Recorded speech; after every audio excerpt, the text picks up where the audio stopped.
Mardi 21 janvier 2025, bon réveil à toutes et à tous, bienvenue aux actualités consacrées à la revue du jour, aux informations. Le Mali a célébré lundi 20 janvier 2025 le 64e anniversaire de l'armée. L'événement a été marqué par des décorations, un défilé militaire et la remise d'un chèque géant de plus de 7,5 milliards de francs CFA au service social des armées.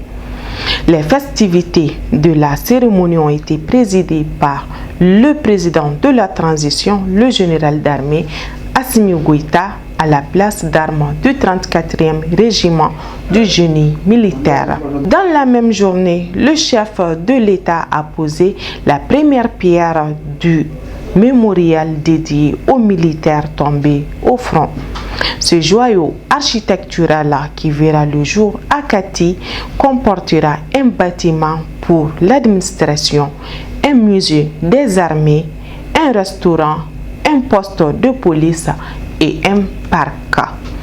Au moment de célébrer les femmes, un écho panafricaniste nous vient du Ghana. Alassane Suleiman nous donne des éclaircissements dans l'apparition du jour. Le vendredi 17 janvier 2025 restera mémorable à Bougouni. Le ministre chargé de la Défense, Sadio Kamara, y a inauguré le camp militaire du 82e régiment blindé.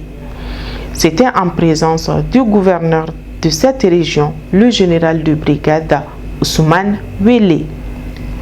Le président de la Fédération malienne de football, FEMAFOOT, Mamoutou Touré, dit Bavieux n'est plus membre de la Fédération internationale de football association FIFA et de la Confédération africaine de football CAF.